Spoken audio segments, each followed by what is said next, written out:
estarmos servindo ao Senhor. Que o Teu Espírito possa nos orientar nessa manhã, nos conduzir no estudo da Tua Palavra, que nós possamos ser edificados, instruídos, alimentados pelo Senhor nessa manhã. É o nosso pedido, o nosso desejo, no nome santo de Jesus. Amém. Amém. A proposta de hoje é nós finalizarmos a lição de número 2, né? Lição essa que nós falamos da criação do homem, criação da mulher. Já havíamos falado já anteriormente sobre casamento, e eu quero dar uma finalizada com o Jardim do Éden, antes de entrarmos no assunto da queda do homem, tá? O Jardim do Éden, nós não temos muitas informações sobre ele, mas o pouco que temos é o suficiente para entendermos o propósito com que Deus criou este jardim. Então eu convido vocês a que façamos a leitura do texto bíblico. Se você não tiver uma Bíblia, está deitado ainda, não levantou, acompanhe na tela o texto bíblico de Gênesis, capítulo 2, versículos 18 em diante.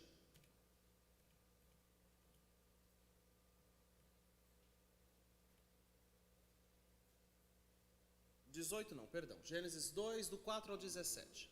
Erro técnico, 18 foi semana passada. Esta é a gênese dos céus e da terra quando foram criados, quando o Senhor Deus os criou. Não havia ainda nenhuma planta do campo, pois ainda nenhuma erva do campo havia brotado, porque Deus não fizera chover sobre a terra, e também não havia homem para lavrar o solo.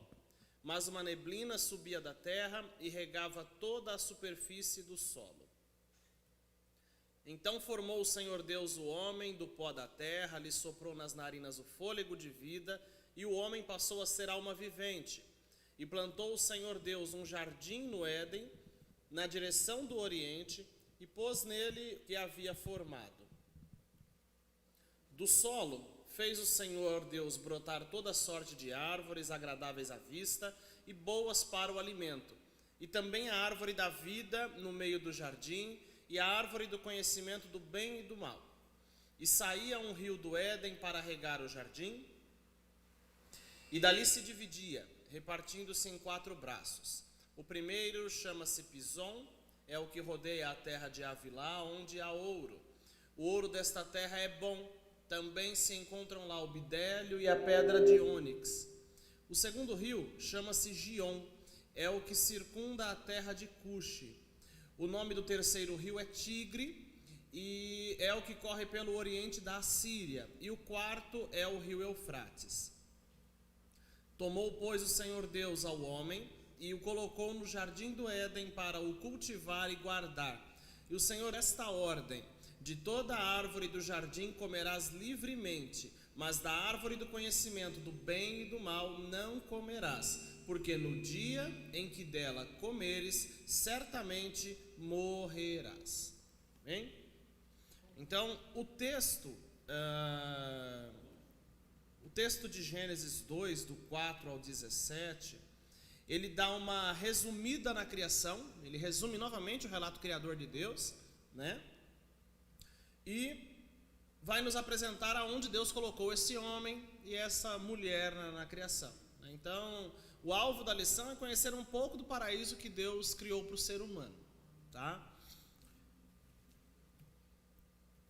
Como versículo-chave, podemos ter o versículo 15 do capítulo que lemos agora.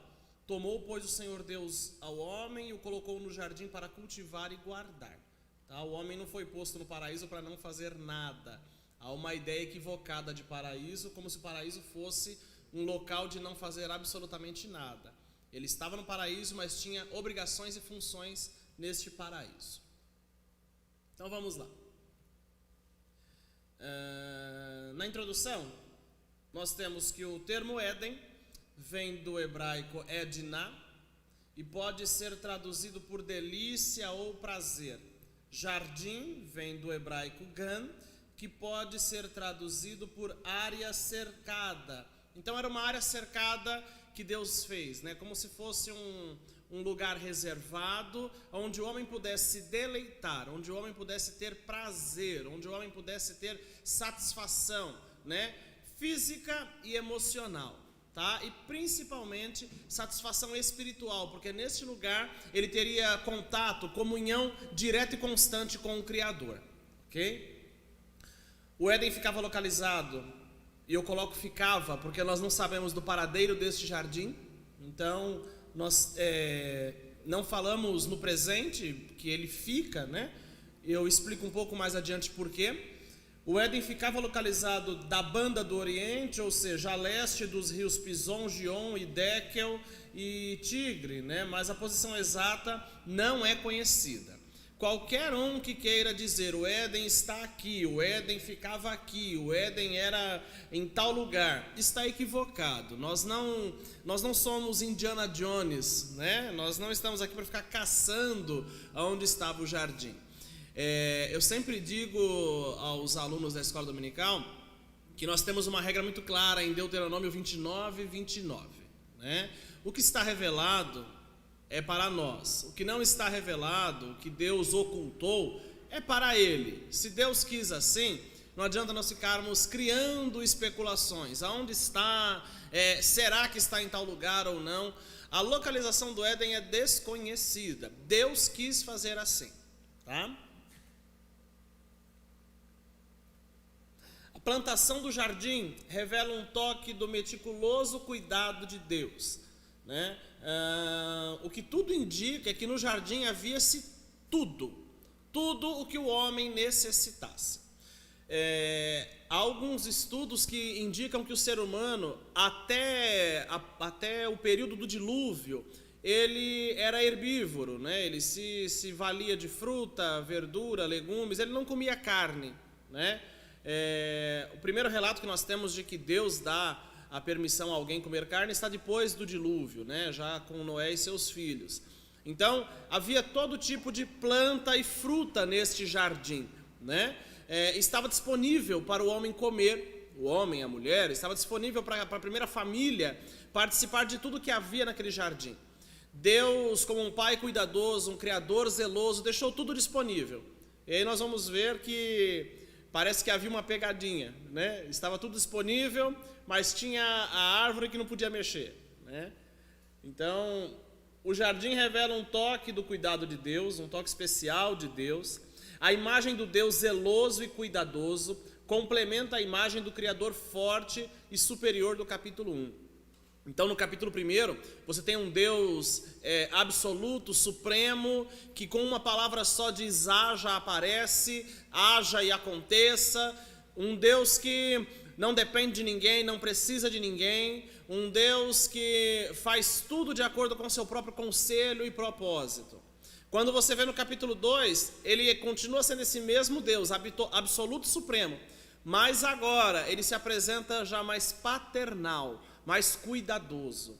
E essa imagem de Deus, absoluto, supremo e paternal, a igreja precisa entender, né? Deus não precisa dar explicação a nós do que quer fazer, de como quer fazer, não precisa nos explicar os propósitos dele, né? Às vezes nós queremos confortar as pessoas e dizer, não, irmão, agora você não entende, mas depois Deus explica. Deus não tem obrigação de nos explicar nada, Deus não tem que nos dar satisfação de nada. Contudo, Ele, como Pai zeloso, amoroso, piedoso, compassivo, amável, Ele vai nos cercando dos seus cuidados, e nós vamos sentindo isso a cada passo que damos da vida, a cada sinal que nós vamos recebendo do Senhor e do seu cuidado paternal.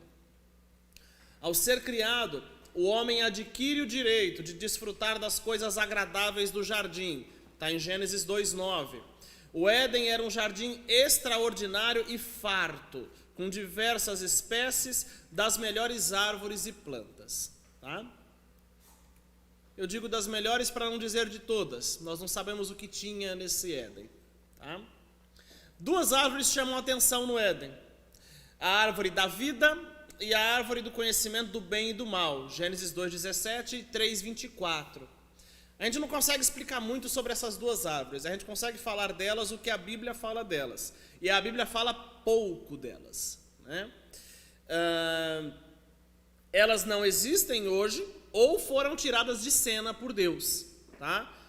Se existem, estão guardadas e muito bem guardadas, e ao longo dos últimos 5.000, 6.000 anos, nem sinal dessas árvores, tá ok? Vemos que eram árvores agradáveis à vista, belas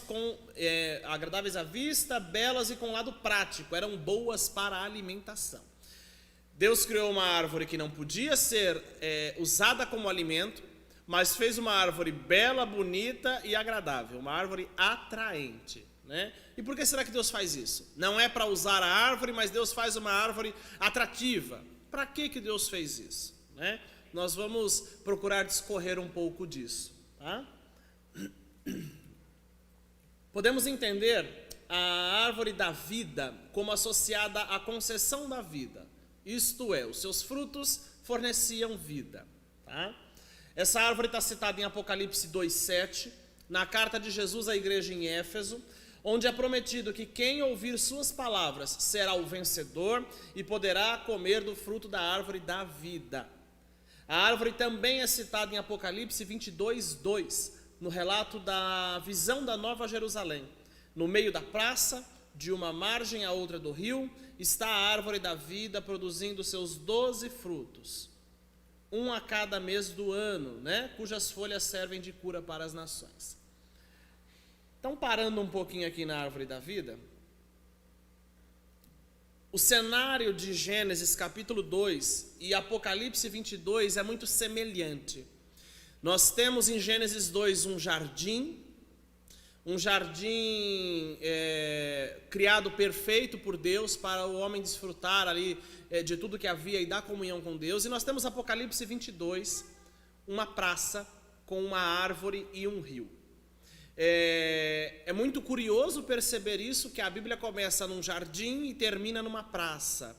Ambos têm a mesma árvore, ambos têm, ao que tudo indica, o mesmo rio que corta essa praça e este Éden.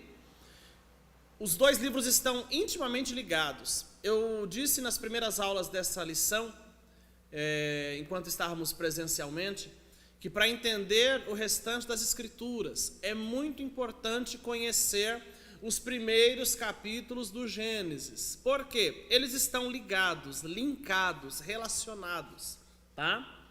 Então você vê aí que a árvore da vida, como o próprio nome diz, o fruto dela trazia ou traz vida, tá? E essa árvore da vida está como recompensa, Apocalipse 2,7, a quem vencer ele come da árvore da vida. Ou seja, quando chegarmos do outro lado do rio, né? Quando chegarmos do outro lado da vida, quando já estivermos com Cristo em plenitude, nós recebemos esse direito, esse galardão, esta dádiva, esta bênção de participar da árvore da vida. Mas para que eu vou participar da árvore da vida se eu já venci com Cristo, né? O que isso pode me trazer de benefício? Nós podemos pensar que a árvore da vida nos faz refletir na eternidade da vida com Cristo, na eternidade da vida com Deus. Então, participar deste fruto, participar da árvore da vida, estando com Cristo, indica que Ele está cumprindo o que Ele nos prometeu em São João, capítulo de número 14. Aonde eu vou, eu quero que vocês estejam comigo. Eu vou preparar lugar para vocês estarem comigo eternamente, continuadamente. A árvore da vida nos traz a reflexão de que o seu fruto me faz pensar na plenitude da vida com Cristo, na plenitude da vida diante do Senhor, estando com Ele. A árvore da vida então nos dá a ideia de que estaremos eternamente com o Senhor, desfrutando de alegria, de paz, de misericórdia, de afeto, desfrutando de tudo que há de bom do nosso Deus. A árvore da vida nos faz pensar na brevidade desta vida e na eternidade do porvir. Costumava-se fazer uma pergunta, né, há alguns anos atrás, e alguns irmãos que estão acompanhando agora vão se lembrar disso. Foi tema de vários congressos em meados do ano 2000. Onde passarás a eternidade?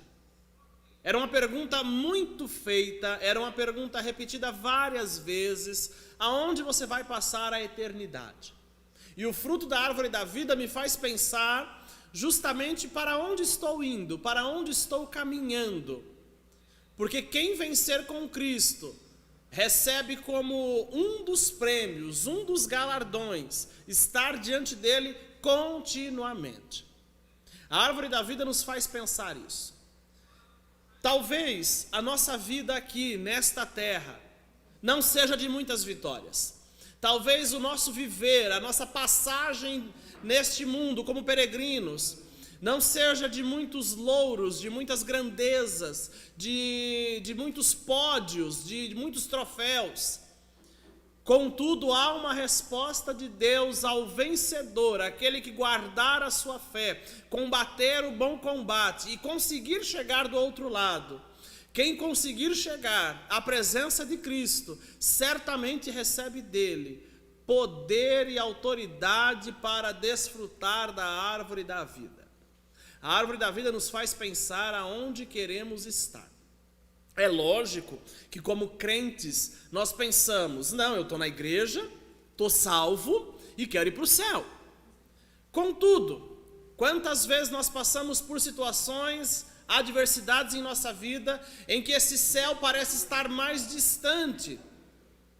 E a árvore da vida, ela nos traz a memória de que eu preciso vencer com Cristo para poder estar com Ele. Eu venço com Ele aqui para estar na presença dEle continuamente.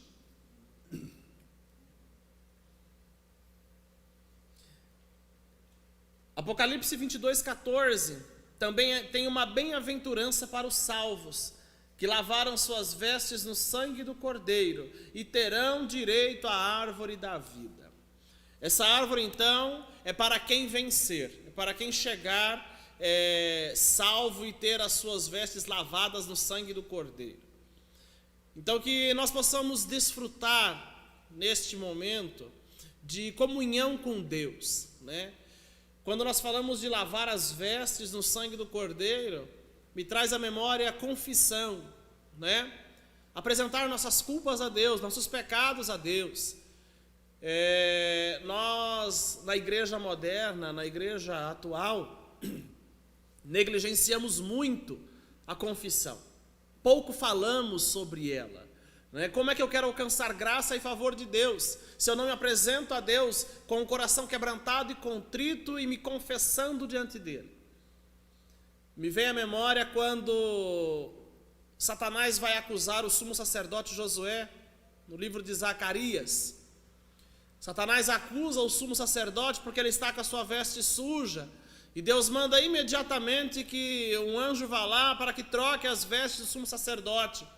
Hoje Deus não vai mandar um anjo para trocar as nossas vestes. Nós temos acesso ao Pai, nós temos acesso a um advogado este que tem a capacidade de lavar as nossas vestes no sangue precioso dele. E nós podermos estar diante dele justos, justificados, santos, santificados. Nós temos a oportunidade hoje de irmos diante de Deus diariamente, rotineiramente. E nós negligenciamos isso nas nossas orações.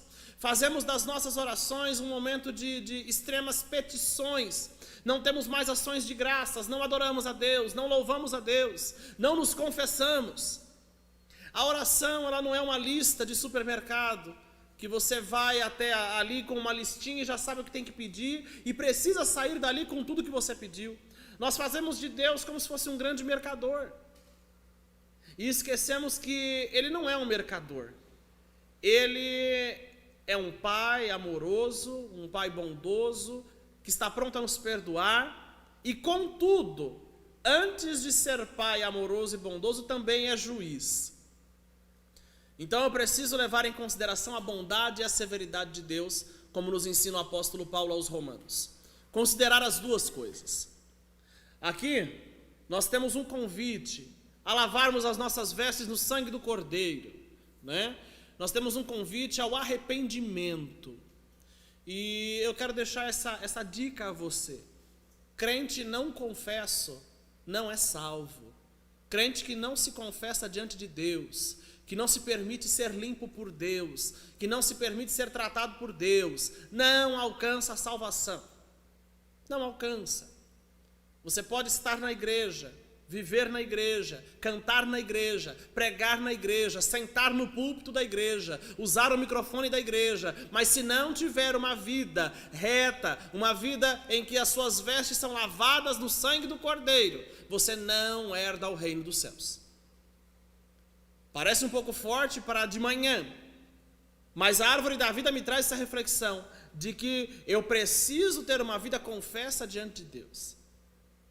Perfeito ninguém é, nessa vida não seremos.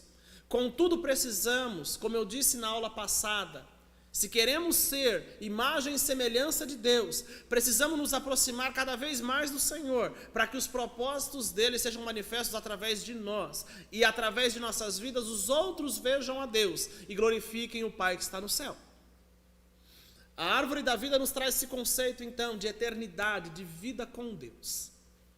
Eu reforço a pergunta: onde você quer passar a eternidade? Você quer passar a eternidade no céu com Deus, com Cristo Jesus? Põe a tua casa em ordem, arrume a tua vida, coloque a tua vida no altar de Deus, remova as cinzas e deixa Deus colocar lenha nova e fogo novo nesse teu coração para aquecer a tua vida. Não adianta eu desejar o céu só porque está tudo muito difícil, eu quero ir para o céu porque eu não aguento mais essa vida. Não.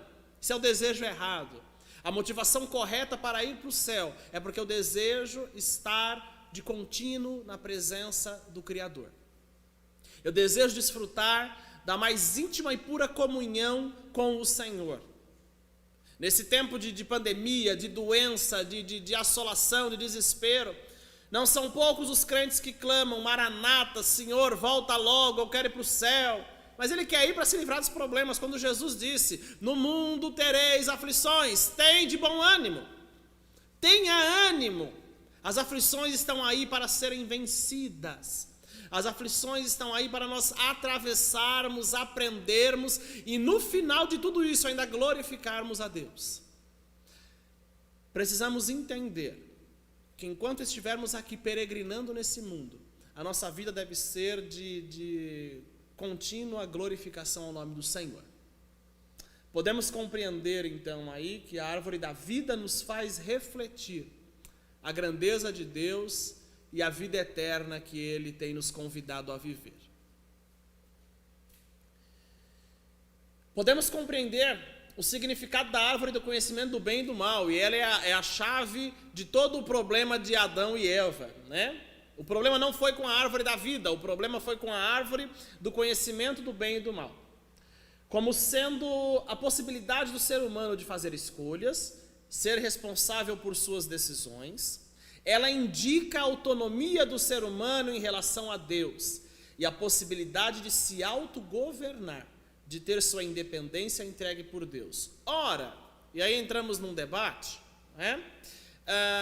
Se a árvore do conhecimento do bem e do mal indica a autonomia do ser humano, o autogoverno do ser humano, então quer dizer que Adão não era dotado de livre-arbítrio, né? Ele só tem agora livre-arbítrio porque ele come da árvore do conhecimento do bem e do mal? Não. Se Adão não fosse dotado de livre-arbítrio, ele não tinha escolhido comer do fruto, tanto ele como sua esposa. Contudo, qual era o problema de comer do fruto? É o mesmo problema que temos hoje: a autossuficiência do homem em não depender de Deus. Comer da árvore do conhecimento do bem e do mal indicava que eu vou agora dominar a minha vida, controlar a minha vida e não preciso mais de Deus. Quantas vezes nós fazemos a mesma coisa? Eu sei resolver, eu sei fazer, a minha experiência, os meus anos de vida, meus anos de igreja, já vi isso acontecer, sei como resolver, e aí você vai lá com a sua experiência toda, né? E não resolve nada. Por quê? Porque você se torna autossuficiente. Teve um indivíduo que, além dos pecados que já estavam em seu coração, um deles era ser independente de Deus, né? E Deus deu uma resposta severa a esse indivíduo. Quando nós lemos a história de Lúcifer, nós vemos que Lúcifer, além de de ter alguns outros pecados associados, um dos pecados que nós podemos identificar nele é que ele queria ser independente de Deus, autossuficiente, queria ter autogoverno, independência. Deus dá uma resposta severa a Lúcifer. Quer viver longe de mim? Tchau. Você já pensou se Deus fizesse conosco a mesma coisa que Deus fez com Lúcifer? Você quer ser autossuficiente, você quer se governar, você quer ter independência, viva então com as suas próprias pernas. Deus é tão bondoso e misericordioso. Em Mateus capítulo 28, já no final do capítulo, o Senhor, depois de fazer a grande comissão, nos faz uma promessa. E essa promessa é a garantia de nós termos êxito na vida. Eis que eu estou convosco todos os dias. Eu não vou estar com você hoje e amanhã não vai dar. Eu não vou estar com você em escala 12/36. Eu não vou estar com você um dia sim, 2 não. Eu estou com você todos os dias. Todos os dias. Até a consumação dos séculos. Eu estou com vocês todos os dias até que tudo se cumpra. Eu preciso entender que a igreja está achando que está com aquele sentimento de maioridade, né? Nós já somos grandinhos e conseguimos resolver nossos problemas. Nós ouvimos algumas frases, né? Frases de efeito, frases chavões, né?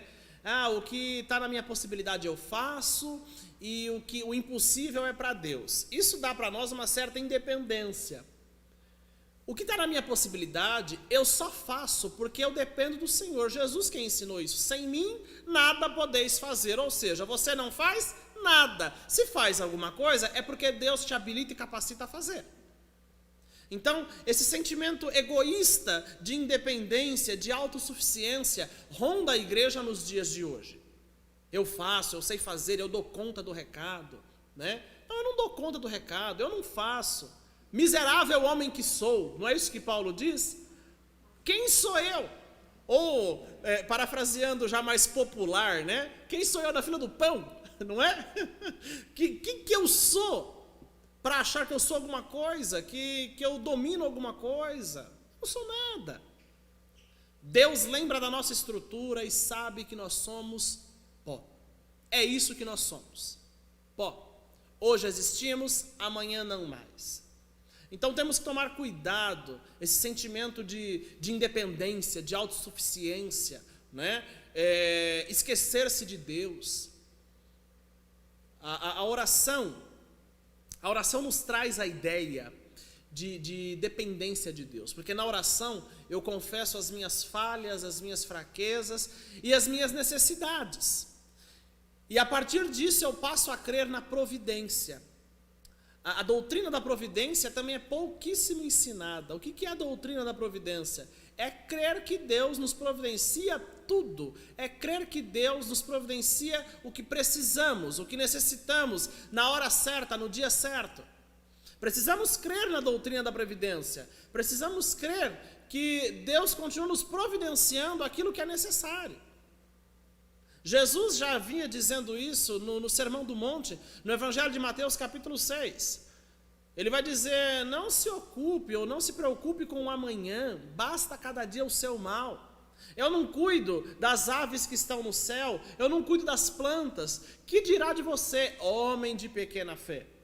E aí Jesus vai nos dar uma frase que é repetida várias vezes e pouco vivida. Buscai o reino de Deus, a sua justiça, e todas estas coisas, veja, o texto não diz todas as coisas ou as demais coisas, o texto diz todas estas coisas. Que coisas que Deus promete nos acrescentar? O que comer, o que beber e o que vestir. Deus tem um compromisso com o cuidado do seu povo.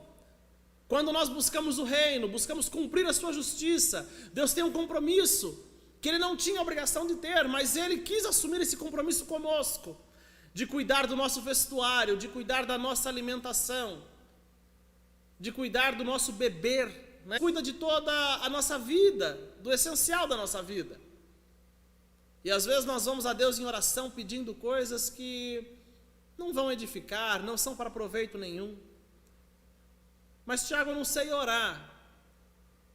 Tiago vai dizer na sua epístola que nós pedimos mal. E aí não recebemos às vezes porque pedimos mal. Peça ao Espírito de Deus que lhe ensine a orar, que lhe ajude a orar.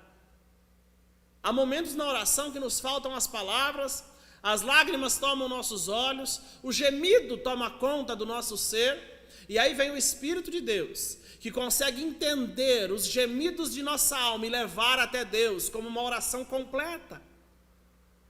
Eu preciso entender que eu sou dependente de Deus. Eu dependo de Deus para viver, para respirar, para comer, para beber, para dormir, para acordar, para trabalhar, para desenvolver relacionamentos, para manter a família. Eu dependo de Deus. E aí, às vezes, eu quero ser autossuficiente. Eu quero dar uma de Adão. Eu sou independente, eu sei cuidar de tudo. Se você aceita um conselho desse jovem obreiro, por favor, não diga que o que você pode fazer você faz e o difícil Deus faz. Não. Nós não fazemos nada sem o Senhor. Nós dependemos do Senhor para tudo. É claro que o que está dentro das possibilidades de fazer, o Senhor me capacita a fazer. O Senhor me ajuda a fazer. Mas não diga que você faz o que você não pode fazer. Porque às vezes aquilo que é simples, Deus pode permitir que se torne complicado, para mostrar a nós que nós não temos capacidade de fazer nada sem Ele. Essa árvore sugere, então, um conhecimento pleno ao associar duas palavras antagônicas. A árvore associa o bem e o mal. Presumidamente, Deus desejava que o homem adquirisse sabedoria, mas tal conhecimento estava ligado ao relacionamento deste com o seu Criador. Ou seja, o que o homem ia precisar aprender, ele tinha que aprender do seu relacionamento com Deus. Não precisava comer do fruto. E aí nós vemos um pouco de egoísmo, né? Desse sentimento de independência, né? Então, tome cuidado, tome cuidado. Uma coisa que nós temos aprendido é compartilhar. O pouco que temos ou o muito que temos é compartilhar. Quem compartilha não é egoísta.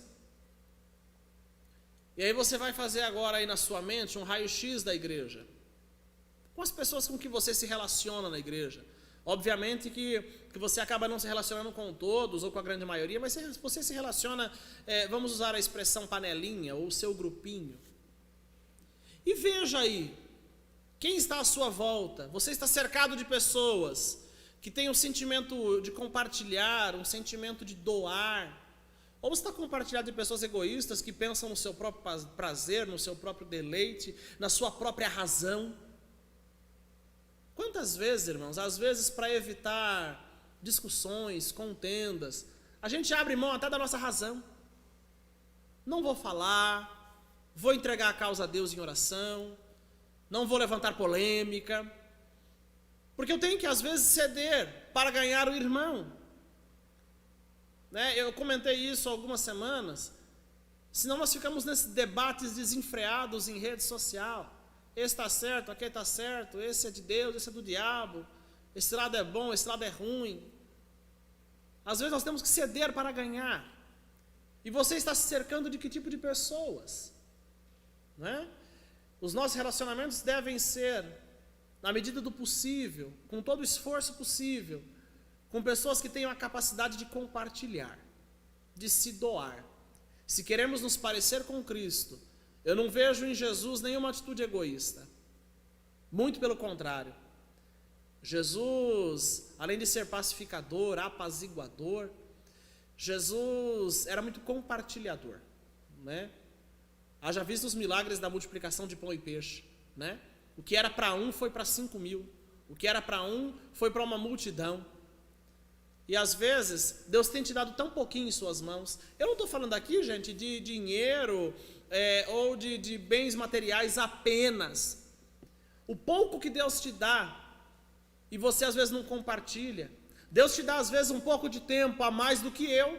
E esse tempo seu pode ser útil no cuidado de alguém, na intercessão, na intermediação de conflitos. E às vezes nós usamos o pouco que temos de maneira errada. Quando eu vejo o profeta chegando na casa daquela viúva, perguntando para ela: o que você tem na sua casa? Ela responde: eu não tenho nada, a não ser um pouco de azeite na botija. O pouco que você tem na sua botija pode ser o suficiente para Deus fazer transbordar aquilo que Ele tem através da sua vida. O pouco que você tem pode ser o suficiente para Deus fazer crescer os propósitos dele na sua vida. Aprenda a compartilhar. Aquela mulher, aquela viúva, diante da pergunta do profeta, se ela tivesse negado: não tenho nada, o senhor bateu na porta errada, eu estou quase morrendo, pode ir embora, meu senhor. Ela tinha morrido e não tinha experimentado da graça de Deus. Contudo, ela resolveu compartilhar o pouquinho que ela tinha. E a graça ali superabundou, a graça ali multiplicou, a graça ali fez transbordar o pouco que ela tinha. Analise os seus relacionamentos. Veja de quem você está cercado. Se são de pessoas egoístas, ou se são de pessoas que têm prazer em compartilhar. O homem recebe de Deus total liberdade, com uma exceção. Aí você pode dizer para mim: então não é total. É total. Deus só deu uma ordem a Adão.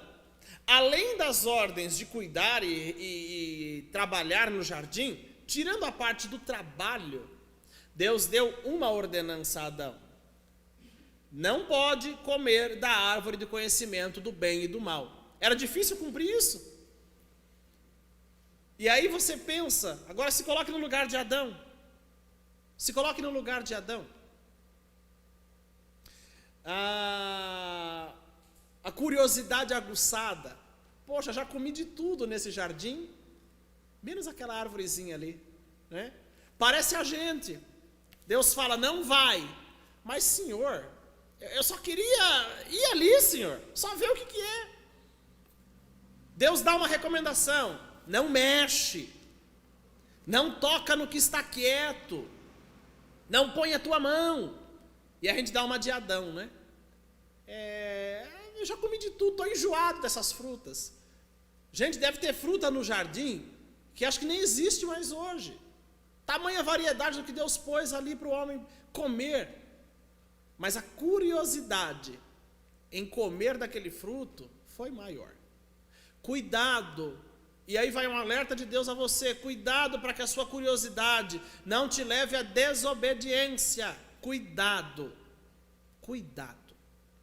A curiosidade, ela pode ser uma bênção, mas a curiosidade também pode te levar para debaixo de julgo, de escravidão. Cuidado. Se Deus disse não vá, não queira dar uma de super crente, super homem, e dizendo eu vou, né? Não queira dar uma de Mulher Maravilha, né, para alegrar nosso irmão Danilo, que é fã da Mulher Maravilha. Não queira alegrar, né? Não queira dizer: eu vou lá de peito aberto, né? Eu vou enfrentar porque o Espírito de Deus está comigo, a unção de Deus está sobre mim, mas Deus falou para você não ir. Os crentes têm dificuldade de ouvir o não de Deus. Não vai, não mexe. E às vezes a gente: não, irmão, eu sou crente, Deus fala comigo, e eu falo com Ele, é uma comunhão tremenda, eu sou quase um Adão número 3.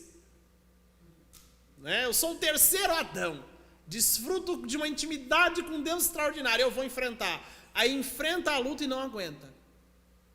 Se Deus te deu uma recomendação: não vá, não vá. Se Deus diz para você: não faça, não faça. Se Deus te disse: recue um passo, não avance. Se você avançar, talvez não tenha mais retorno. Ouça o conselho de Deus. A morte é prometida caso alguém quebre o mandamento. Essa morte, deixa eu te explicar uma coisa. Ela não era uma morte instantânea. Essa morte ia vir do quê? O homem, ao que tudo indica, não foi feito para morrer. O homem não foi feito para experimentar a dor da separação. O O homem foi feito para comunhão, para comunidade, né? Para compartilhar. Contudo, Deus dá uma sentença: se comer, vai morrer. Morte física, embora Adão tenha vivido mais de 900 anos, né? Se não me falha a memória, 930, não me lembro ao certo, mas se não me engano, 930 anos Adão vive, né? Ele morreu, viveu até quando Deus determinou e morreu. Mas também há uma morte que nós podemos chamar de morte espiritual, que é a separação de Deus. E aí vem Jesus nos religar a Deus novamente, né? Nos propiciar comunhão com Deus novamente. Então a desobediência nos leva à morte. Morte física. Morte física. Sim, né? Mas também nos proporciona morte espiritual, separação de Deus. Tá? Fica claro então que o favor divino não é incondicional, no sentido que Adão pode fazer o que bem entende e continuar desfrutando as bênçãos divinas. Eu coloquei essa palavra incondicional porque ela está muito em alta hoje, né? As nossas músicas estão cheias de palavra incondicional, né? Aqui no caso de Adão, o favor divino não era incondicional. Deus abençoaria Adão, sim, se ele obedecesse.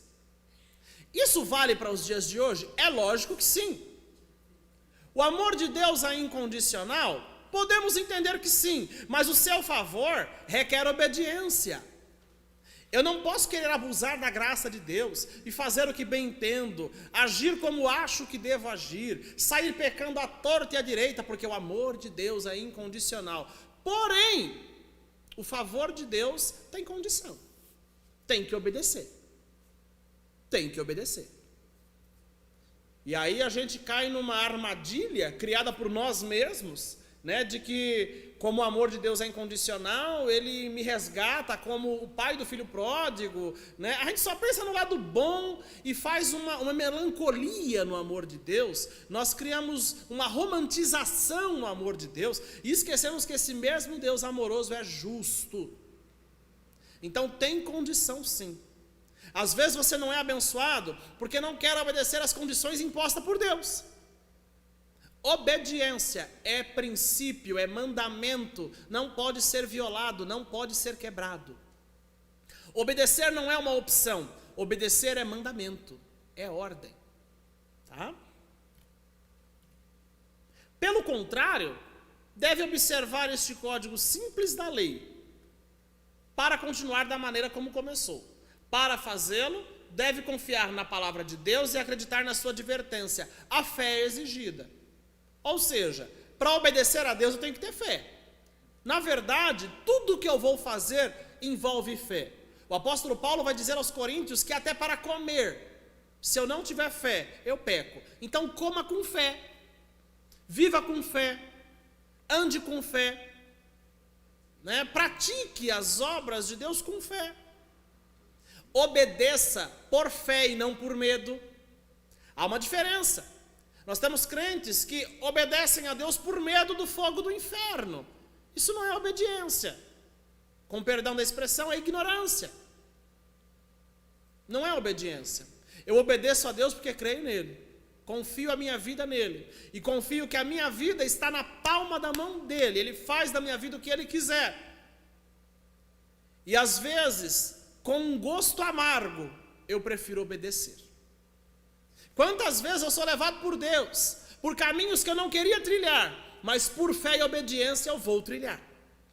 Criar atalhos para viver a sua vida com Deus. Obedeça, tenha fé, porque senão fica fácil um crente autônomo, né? Um crente independente.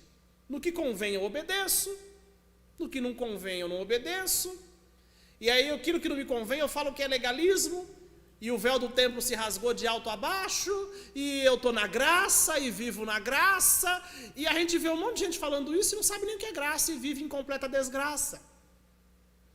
A lei não foi abolida, embora alguns repitam isso rotineiramente. A lei não foi abolida, Jesus veio cumprir a lei, nos mostrar que é possível cumprir a lei.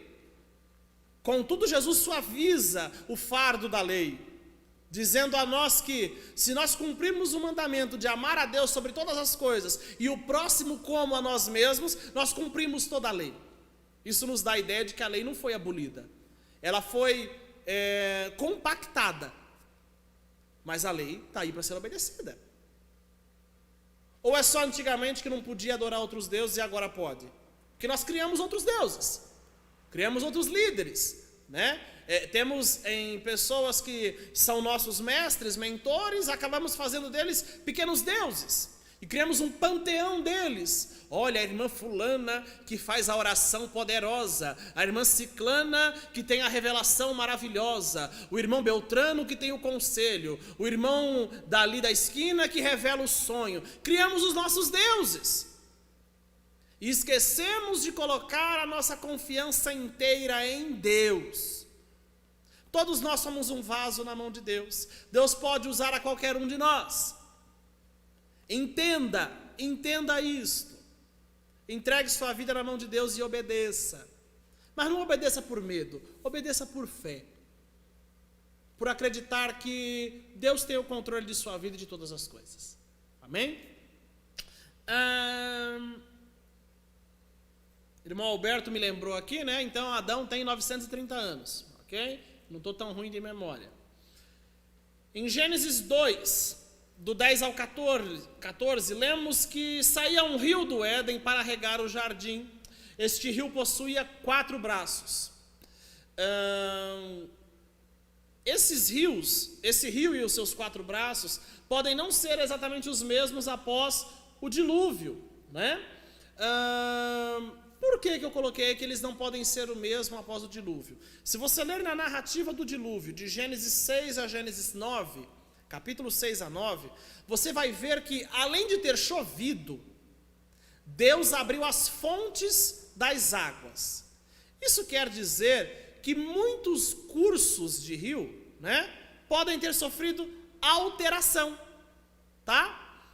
E aí, nós não podemos identificar aonde está o Éden, ok? Então, como houve uma inundação global, né? Houve uma inundação geral, quando as águas vão abaixando, eu não tenho garantia de que a água abaixou e o rio continuou no mesmo lugar, tá ok? Então, é por isso que é muito difícil identificar os rios do Éden. Porque o cenário foi modificado já, tá? Deus não só destrói o mundo com água, ou a humanidade, melhor dizendo, com água, como parece-nos que apaga alguns vestígios da primeira criação, ou da criação original, tá? A provisão deste grande rio é uma poderosa demonstração do imenso cuidado de Deus para o seu jardim. Por quê? Vejam só os nomes dos rios e os seus significados. Pison significa aumento, ou seja, dá a ideia de abundância, de grande. Gion vem da palavra hebraica que significa irrompendo, brotar, né? Idekel, ou o rio Tigre, dependendo da sua versão de Bíblia, vai estar Idekel ou vai estar rio Tigre. As Bíblias mais atualizadas vão trazer a palavra tigre. As Bíblias mais antigas vão trazer a expressão Idekel, que significa rápido. E Eufrates, que dá a ideia de frutífero. Dos rios existentes ainda hoje, nós temos o Tigre e o Eufrates. Os outros dois sumiram, tá? Aqui o leitor cristão pode fazer uma associação ao rio encontrado na visão da Nova Jerusalém, onde há também a árvore da vida. Aí eu deixo as orientações de Apocalipse, e eu esqueci de mencionar o Salmo 46. O Salmo 46 vai nos dizer que Deus é o nosso refúgio e fortaleza, socorro bem presente na angústia, pelo que não temeremos, ainda que a terra se mude, ainda que os montes se transportem para o meio dos mares, ainda que as águas rujam e se perturbem pela sua braveza, há um rio cujas correntes alegram a cidade de Deus. Glória a Jesus, um santuário das moradas do Altíssimo. Deus está no meio dela, ela não será abalada. Esse mesmo rio do salmista é o mesmo rio que aparece em Apocalipse 2. É o mesmo rio que nós estamos vendo, que atravessava o Éden trazendo vida, abundância. E esse mesmo rio, Jesus nos prometeu que quem crer nele, rios de águas vivas correrão do seu ventre. Aleluia! Glória a Jesus! Está dando calor! Esse rio tem que fluir de dentro de nós. É o mesmo rio, um rio vivo. Há um rio que alegra as cidades de Deus. Esse rio tem que trazer alegria ao nosso coração. Essas águas vivas têm que jorrar de dentro de nós, trazendo vida em nosso ser. Então é muito interessante ver essas características do Éden.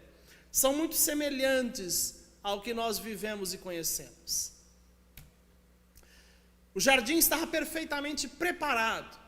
Ele era o lar do ser humano e deveria ser lavrado, cultivado e guardado. Ou seja, até o paraíso precisa de manutenção. O paraíso não deixava de ter o seu trabalho. Deus não pôs o homem no paraíso para ficar deitado numa rede não fazendo nada, tá? E às vezes o crente acha que estar na presença de Deus é isso. Eu vou ganhar uma nuvem lá no céu e vou ficar lá deitadinho na minha nuvem, deitado sem fazer nada, tá? Isso não é céu, isso é um sonho seu, ok? É o seu desejo de consumo. Ir para um lugar, né, uma ilha caribenha, ficar deitado olhando para o azul do mar e o azul do céu, sem fazer nada. Você está confundindo, tá bom? No paraíso tinha trabalho. Mas, Tiago, no céu vai ter trabalho? No céu não.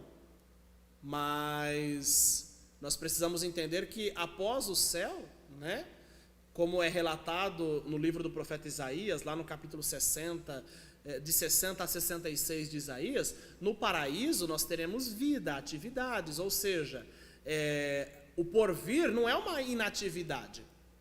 A gente até anda conversando recentemente, tem gente que pensa que morre, vai para o céu, chega diante de Deus e fica santo, santo, santo, o resto da vida, como se não tivesse mais nada para fazer. Aí você vai revezando o turno de santidade com os outros irmãos, né? Hoje é o meu dia, amanhã é o dia... Gente, isso não é céu, tá bom? O céu não é melancólico, o céu é alegre, o céu é festivo, é um lugar de paz. E o pós-céu, que nós vemos em Isaías 60 a 66, é uma vida também de atividade, tá?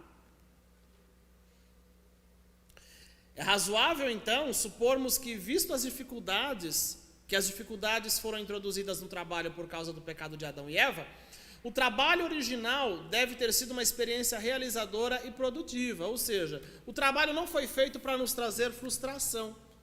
A ideia original de Deus era nos trazer uma ocupação prazerosa, tá?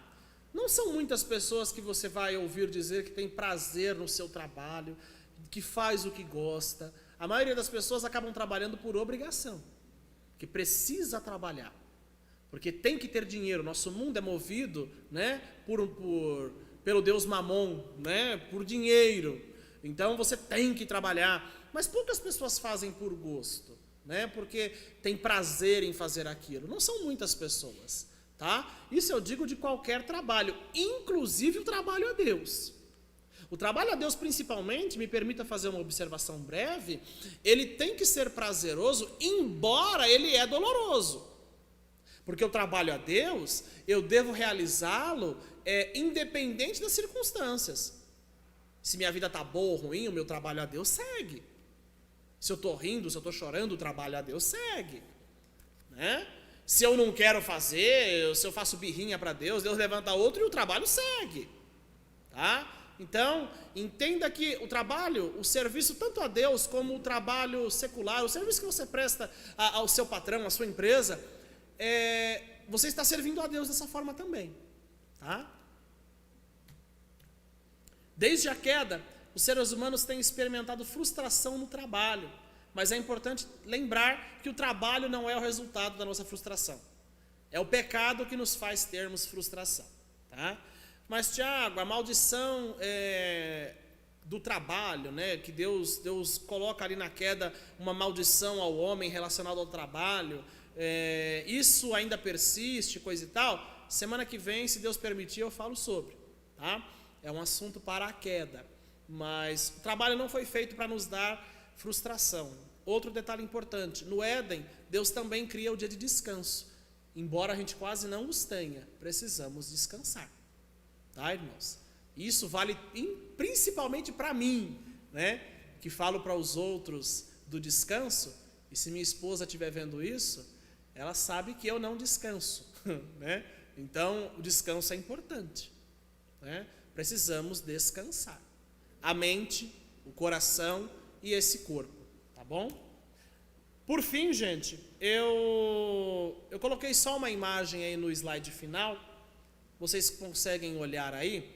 Essa parte que está em verde, nós chamamos de crescente fértil. Então é dentro dessa, eu não sei que imagem geométrica é isso, mas vamos dizer, dentro dessa meia-lua, né?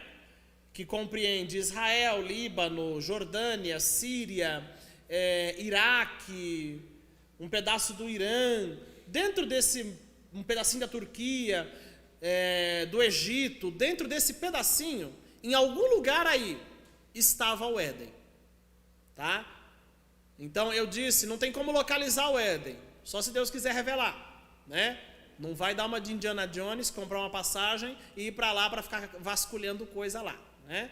Você acha lá uma bomba sem querer e já era, né? Tome cuidado, lá tem muita coisa dessa enterrada. Mas dentro dessa meia-lua é um possível lugar onde está o Jardim do Éden, tá? Ou estava. Está ou estava, né? Não creio que Deus tenha o destruído, porque Deus colocou um querubim na porta do Éden após a queda para guardar e uma espada em volta dali.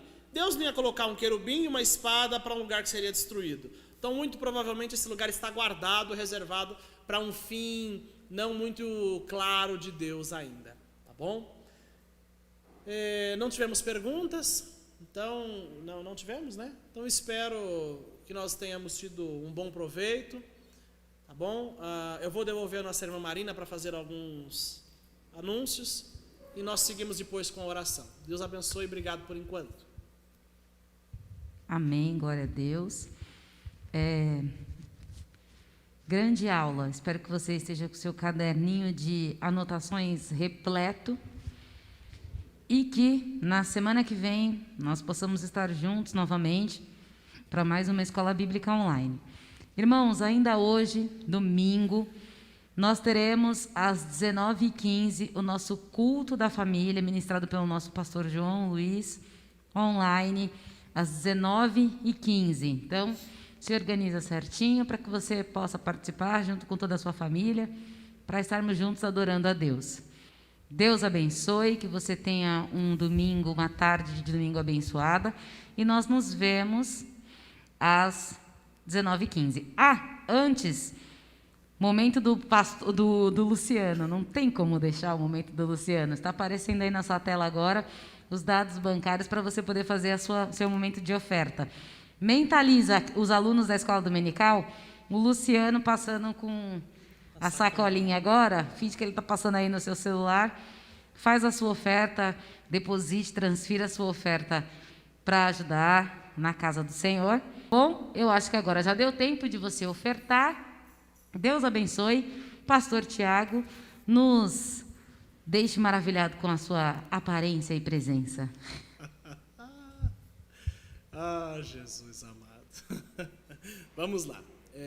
Antes de orar, então, só deixar um lembrete a vocês. Na próxima semana, se Deus permitir, vamos meditar no capítulo 3 do Gênesis. Tá? Então, leia o capítulo 3, não é um capítulo longo, são 24 versículos. Leia, anote alguma possível dúvida e semana que vem, querendo Deus, estaremos aqui novamente. Amém? Vamos orar ao Senhor, agradecer pelo momento que Deus nos proporcionou nessa manhã.